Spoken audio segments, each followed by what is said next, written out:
రచయితలు, వేదిక ముందు ఉన్న సామాజిక సాంస్కృతిక కార్యకర్తలు, ఉపాధ్యాయులు, ఉద్యమకారులు అందరికీ కూడా ప్రజాస్వామిక తెలంగాణ ఉద్యమ వందనాలు తెలియజేస్తున్నాను. మిడ్కో పేరుతో చేసిన రచనలు. రేణుకక్క ఒక సాధారణ ఉపాధ్యాయ కుటుంబంలో అన్న అప్పుడు మాతో పాటు DTF లోనే APTF లో ఉండేవారు. సామాన్య అమ్మాయిగా పుట్టి ఒక అసాధారణమైన వ్యక్తిత్వాన్ని సంతరించుకొని తన జీవితంలో ఎదురైన ఒడుదుడుకులను ధైర్యంగా ఎదుర్కొని తన ప్రస్థానాన్ని అక్కడితో ఆపకుండా విద్యను పూర్తి చేసుకోవడం ద్వారా LLB పూర్తి చేయడం కొరకు తిరుపతికి వెళ్లి అక్కడ తను పనిచేస్తున్న క్రమంలో తను సమాజాన్ని చుట్టూ ఉన్న స్థితిగతులను తర్వాత ఆనాటి సారా పోరాటంలో ఇంకా అనేక మహిళా సమస్యల సాధన కొరకు జరిగిన పోరాటాల్లో భాగస్వామి అవుతూ అక్కడే కామ్రేడ్ పద్మక్క సహచర్యంతో విప్లవ మార్గంలోకి పయనించటం, అట్లా వెళ్లే క్రమంలోనే తను మొట్టమొదట రాసిన కథ అంటే రాసిన కానీ భావుకథ అనే కథ 1994లో మొట్టమొదటిసారిగా చేయన మొదటి కథ. ఆ భావుకథ అనే అంటే నేను 2 కథలకు సంబంధించిన ప్రస్తావన పుస్తకాల్లోని కథలను గురించి రాయమన్నాడు శ్రేణు. భావుకథ అనే కథలో ఒక భర్త ప్రదీప్, ఆయన ఉదయం లేస్తూనే కిటికీలో నుంచి శీతాకాలపు తొలి వెలుగులు, చల్లిలో మంచు బిందువుల పైన పడుతున్న చినుకులు అవన్నీ ప్రకృతిని ఆస్వాదిస్తూ ఉంటే భార్య కాఫీ కప్పుతో వస్తే, నీకు భావుకథ లేదో చూడు, బయట కిటికీలో ఎంత ప్రపంచం ఉందో, ఎంత అందమైన ప్రపంచం ఉందో, అవన్నీ నువ్వు చూస్తలేవు, ఇక్కడ కూర్చొని వాటిని ఆస్వాదించు అంటే, నాకు ఇవి ఆస్వాదించే టైం లేదు, అటు పిల్లలకి తయారు చేయాలి, టిఫిన్ రెడీ చేయాలి, వంట రెడీ చేయాలి, తర్వాత మిమ్మల్ని ఆఫీస్ కు సాగనంపాలి, నాకు బోలెడు పని ఉంది అంట. అట్లానే అవన్నీ ఆమె చేస్తున్న క్రమంలో ఈయన చాలా నెమ్మదిగా అవన్నీ ఆస్వాదించుకొని తయారయ్యి వెంటనే ఏమైంది నా క్యారియర్ అని అరుస్తావు, వస్తున్నానండి అంటే ఎప్పుడు లేట్ చేస్తావు, నేను ఆఫీస్కి వెళ్ళి మాటలు పడాలా అని అరుస్తా ఉంటాడు. అప్పటి వరకు భావుకుడిగా చాలా గొప్పగా వ్యక్తీకరించిన వ్యక్తి భార్యను ఆ భావుకత లేదన్న వ్యక్తి ఆ తర్వాత ఆమె పనిని గురించి గాని ఆమె పడే కష్టాన్ని గురించి గాని పట్టించుకోకుండా అలా మళ్ళీ సాయంత్రం వచ్చిన తర్వాత ఒక రోజు మధ్యాహ్నము హాఫ్ డే ఉంటది, డ్యూటీ నుంచి వస్తాడు, వచ్చి ఒక పక్క ఎండ పడుతూ ఉంటుంది, ఇంకో పక్క వాన కురుస్తూ, అబ్బా ఎంత మంచి వాతావరణం, ఎండ వాన కలిసి పడుతున్నాయి, ఆహా చూద్దాం రా రాధా పిలుస్తుంటాడు. కానీ ఆమె వాన పడుతుందా, అమ్మో నేను పైన పప్పు నాన్న ఎండబెట్టిన, బయట బట్టలారేసిన, అయ్యో అని ఆమె ఆందోళనగా ఉరుకుతుంటే సహాయం చేయకపోగా ఆమె గబగబా ఉరికి ఆ పప్పును తీసుకొచ్చి లోపల పెట్టి మళ్ళీ ఉరికిపోయి బట్టలు తెచ్చే వరకు బట్టలు ఆమె తడిసిపోతుంది. ఆ తడిసిన బట్టలను ఆరేసే క్రమంలో ఆమె ప్రయత్నం చేస్తుంటే, హాయిగా ఇంత వాన పడుతుంటే వేడి వేడి పకోడీలు తింటే ఎంత బాగుంటదో వరన్న పడుతుంటే అని అంటాడు అతను. ఇప్పుడు పకోడీలు చేసే పరిస్థితుల్లో లేను అంటే చేయాలి అని అంటాడు. అట్లా అప్పుడు ఆమెకు మనసులో చాలా కష్టం అనిపిస్తూ ఉంటది. ఇట్లా ప్రతి సందర్భంలో కూడా ఆయన వాన పడుతుంది ఆస్వాదించలేవు, మబ్బులు చూసి ఆస్వాదించలేవు, వెన్నెల ఉంది, రాత్రి పండు వెన్నెల కురుస్తుంది, వెన్నెల్లో కూర్చొని మాట్లాడుకుందాము అంటే ఆమెకు తను తెల్లారితే చేయాల్సిన పనులు, అర్ధరాత్రి వరకు తను చేసిన పనులు, ఇంట్లో నాకు నిద్ర వస్తుందండి అంటే అసలు నీలో భావుకతే లేదమ్మా అని విసుక్కుంటూ ఉంటాడు అనమాట ప్రతి సందర్భంలో. చివరికి ఆమె పడుకుంటది అలసిపోయి. కానీ ఆయన కోరికలు తీర్చడం కొరకు అర్ధరాత్రి ఆమెను ఒత్తిడి చేయడం, ఇవన్నీ ఆమె ఆ తర్వాత ఆలోచిస్తూ కూర్చొని మేము మీకు సేవలు చేయాలి, కాఫీలు అందించాలి, పకోడీలు చేసి పెట్టాలి, కానీ మా బాధల గురించి కానీ వీటి గురించి ఈమె ఆలోచించరా అని ఆలోచనలో నుంచి ఆమె తర్వాత తనేం చేయాలి అనేది నిర్ణయించుకుంటుంది అనేది దాంతో భావుకథ అనే కథను తను ఎండ్ చేస్తుంది అనమాట. అంటే ఒక స్త్రీకి ఒక హృదయం ఉంది, ఆమెకు ఒక ఆలోచన ఉంటది, ఆమె శరీరానికి కూడా రెస్ట్ అవసరము అనే చిన్న విషయాన్ని కూడా గుర్తించని స్థితి ఈ పితృస్వామ్య సమాజంలో, చుట్టూ ఉన్న సమాజంలో ప్రతినిత్యం జరిగే అంశాలనే, వాటి మధ్య జరిగే సంఘర్షణలనే ఆమె ఒక కథా వస్తువుగా తీసుకొని చాలా అద్భుతంగా రాయడం జరిగింది. అట్లా మిడ్కో అంటే మినుగురు పురుగు. ఈ మునుగురు పురుగులు రాత్రిపూట చాలా ప్రకాశంగా ఉంటూ చీకటి పారదోలే వెలుగులుగా ఉంటాయి. తను కూడా అట్లాగే ఈ సమాజంలో ఉన్న పితృస్వామ్యము, అణచివేత, లింగ వివక్షత ఇవన్నిటిని పారదోలడం లోపట సమాజంలో మన చుట్టూ ఉన్న వాళ్ళ జీవితాలు, పల్లెల్లో పట్టణం నుంచి, గ్రామాల నుంచి, పల్లెల నుంచి, పట్టణాల నుంచి మళ్ళీ అడవుల్లోకి ప్రవహించినట్టుగా వెళ్లిన మానవుల కలలు, నవీన సమాజాన్ని, నవీన మానవుణ్ణి సృష్టించాలనే ఆలోచనతోటి ఆ కళలను నిజం చేసుకోవడానికి అనేక వేల మంది 80ల నుండి 90ల నుండి ఉద్యమాలలోకి వెళ్ళడం, వెళ్లి ఆయా చీకటి ప్రాంతాలలో ఉన్న ప్రజలను వెలుగులోకి తీసుకురావడం కొరకు వాళ్ళు అనేక కళలు కన్నారు. ఆ కళలను నిజం చేసుకోవడం కొరకు వాళ్ళ జీవితాలను తృణప్రాయంగా భావించి ఏది ఆశించకుండా, స్వార్థం అనేది లేకుండా ఇవాళ మన చుట్టూ ఉన్న సమాజంలో ఉన్న ఆ కుటిలత్వము, తర్వాత అసూయ, స్వార్థము వీటన్నిటినీ ఛేదిస్తూ అమాయకులై ఉన్న ప్రజలు వాళ్లకు పంటను సృష్టించడం తెలుసు, కానీ దేన్ని నాశనం చేయడం తెలియదు. కానీ నాశనం చేయాలని చూసుకునే ఇవాళ వచ్చిన కార్పొరేట్ వ్యవస్థల యొక్క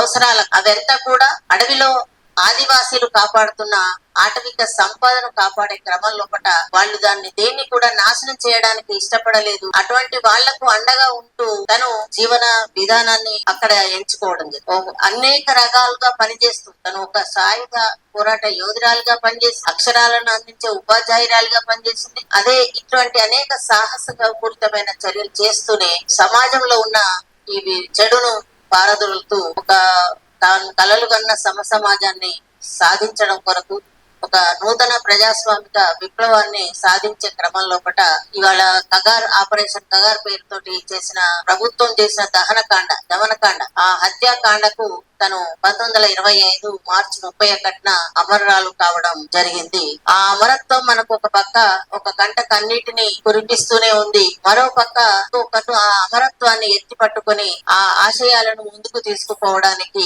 కావలసిన ధైర్యాన్ని, సాహసాన్ని సమకూర్చుకోవడానికి మళ్ళీ రేణుకక్క జీవితము, రేణుకక్క చేసిన సాహసము, రేణుకక్క చేసిన రచన అనేక చాలా ఇంతకుముందు సీన్ చెప్పినట్టుగా అనేక డాక్యుమెంట్ల లోపట, ఆమె రాసిన ఉత్తరాల లోపట, కథల లోపట, కవితల లోపట మనకు చాలా స్ఫూర్తినిస్తూ మనకు ఒక మార్గ నిర్దేశనాన్ని చేసే విధంగా ఉంటాయి. ఆ తర్వాత రెండవ కథ మరీ విడ్డూరం అనే కథ. ఈ రెండు కూడా ఆడపిల్లల జీవితంలోని సమస్యలను ఆధారంగా తీసుకొని రాసినవి. విడ్డూరం అంటే ఆమె ఒక స్వగతంగా ఆమె రాసుకున్న కథ. అది ఆమెకు బాగా చదువుకోవాలని ఉంటది. ఒక స్త్రీగా ప్రతి స్త్రీకి ఎవరికైనా సరే ఈ మనకు ఈ పితృస్వామ్యంలో, సనాతన ధర్మంలో స్త్రీకి విద్యను దూరం చేసిన తర్వాత ఇవాళ మనకు సావిత్రిబాయి పూలే, జ్యోతిబా పూలే, అంబేద్కర్ వీళ్ళందరి కృషి వల్ల ఆడవాళ్లకు చదువుకునే అవకాశం దొరికిన అవకాశాన్ని కూడా వినియోగించుకోనియకుండా అదే ఛాందసవాదంతో ఉండే కుటుంబంలోని పితృస్వామ్య సాంప్రదాయము ఆడపిల్లలకు చదువెందుకు అనే దగ్గర నుంచి ఆడపిల్లకు ఉత్తరం రాయడం వస్తే చాలులే అనే వరకు చదువుకుంటే చాలు అనే, లేదా ఆ గ్రామంలో ఉన్నంత వరకు చదువుకుంటే చాలు అనే స్థితికి తీసుకొచ్చింది. అటువంటి స్థితిలో పెరిగిన అమ్మాయిగా ఆమెకు చాలా చదువు అంటే ఇంట్రెస్ట్. ఆమె చుట్టుకున్న సమాజంలో చూస్తూ ఉంటది. ఆ గ్రామంలో ఉన్న ఆడవాళ్ళు, మన కుటుంబంలో వాళ్ళు గాని, చుట్టుపక్కల ఉన్న ఆడవాళ్ళు గాని అందరూ కూడా వంట చేస్తూ, పిల్లల్ని గంటూ, బట్టలు ఉతుకుతూ, బోలు దోముతూ, ఎవరైనా మగవాళ్ళు కనబడితే నిండుగా బయట కప్పుకొని చాలా వినయంగా, బొద్దికగా ఉండటాన్ని చూస్తూ ఉంటది.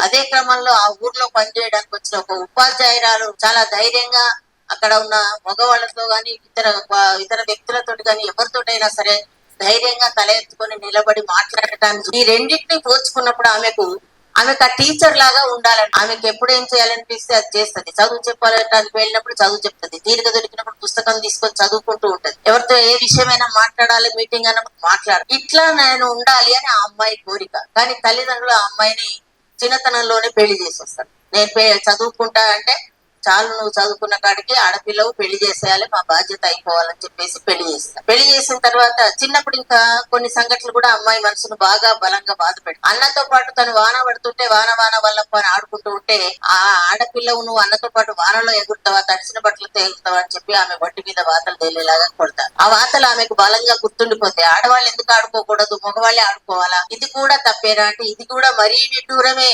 అని, ఏందమ్మా ఈ పిల్ల మరీ విడ్డూరంగా వ్యవహరిస్తుంది, చదువుకుంటానంటది విడ్డూరం అని అంటారు వాళ్ళు, చుట్టుపక్కల వాళ్ళు. అక్కడి నుంచి ఆ మొదలైన విడ్డూరం అనే మాట ఆమె జీవితం అంతా సాగుతూ ఉంటది అనమాట. ఆ తర్వాత పెళ్ళైన తర్వాత ఆమె నాకు మొట్టమొదట ఆడపిల్ల పుట్టాలి అనుకో, ఏం మనిషివే నువ్వు, మొదలు కొడుకు పుట్టాలని కోరుకోవాలి కానీ నీ అత్తగారు ఇదేం మనిషిరా, ఇది విడ్డూరం మనిషి దొరికింది మనకు అంటుంది అత్తగారు. అట్లానే అనేక సందర్భాల్లో వస్తది. ఆ తర్వాత ఆమె రెండవ సంతానంగా ఆడపిల్ల పుడుతుంది. ఆ అమ్మాయినైనా బాగా చదివించాలి, ఆడపిల్లను స్వతంత్రంగా ధైర్యంగా ఎదిగేలాగా పెంచాలనుకుంటారు. కానీ ఆ అమ్మాయి ఎదుగుతున్న దశలో కూడా అమ్మాయి ఎదుగుతున్నదని భయపడుతుంటారు అత్త మామ. ఏమైతుంది, సహజమే కదా అంటే, నువ్వు మరీ విడ్డూరం, ఆడపిల్ల ఎదుగుతున్నదని భయం లేదు అని అక్కడ తింటారు. అమ్మాయికి ఇష్టమైన ఆమ్లెట్ వేయమంటే ఆమ్లెట్ ఎందుకు, మగ పిల్లవాడికి లాగా దానికి ఏది పెడితే అది ఇష్టమైంది పెడితే రేపు అత్తగారింట్లో అది ఎట్లా కష్టపడుతుంది, అది ఇదని చెప్పి అట్లా అంటూ ఉంటారు. ఆ పిల్లల్ని కనాలన్న సందర్భంలో అక్కడి నుంచి మొదలై అమ్మాయికి కూడా 10వ తరగతి కాగానే ఆమె మాట వినకుండా పెళ్లి చేస్తారు. ఆమెకి 2 పిల్లలు పుట్టిన క్రమంలో ఒక రోజు యాక్సిడెంట్ లో ఆ అబ్బాయి చనిపోతాడు. అల్లుడు చనిపోయినప్పుడు అందరూ బాధపడతారు, అమ్మాయిని కూడా చాలా బాధపడుతుంది. కానీ తర్వాత వాళ్ళ ఆఫీస్ నుంచి ఆయన ఉద్యోగం ఈ అమ్మాయి చెయ్యాలి అని వచ్చినప్పుడు తండ్రి అత్తగారు వాళ్ళు అడ్డుపడితే అమ్మాయి ఖచ్చితంగా ఉద్యోగం చేస్తుందని చెప్పి ఆమె స్వయంగా తీసుకెళ్లి అమ్మాయిని ఉద్యోగంలో చేర్పించి ఆమెకు స్వతంత్రంగా బతకగలిగే ధైర్యాన్ని సాహసాన్ని వెన్నంటి ఉండి అందిస్తారు. అంటే ఇవన్నీ కూడా ఆడవాళ్ళు ఏది కోరుకున్నా ఏది చేయాలనుకున్నా ఇది విడ్డూరంగా చూసే సమాజము దాని నుంచి బయటపడాలి, మనకు కావాల్సిన మనం అనుకున్న ఆశయాన్ని లక్ష్యాన్ని సాధించడానికి ముందుకు సాగాలి అనే సందేశాన్ని ఆ కథ ద్వారా మనకు రేణుకక్క అందించడం అనేది. ఇట్లా మొత్తంగా అందులో దాదాపు 7 కథలు స్త్రీలకు సంబంధించిన కథలే ఉన్నాయి. ఇంకా నాకు ఇచ్చిన సమయము అయిపోయింది కాబట్టి రేణుకక్కకు జోహార్లు అర్పిస్తూ ముగిస్తాం.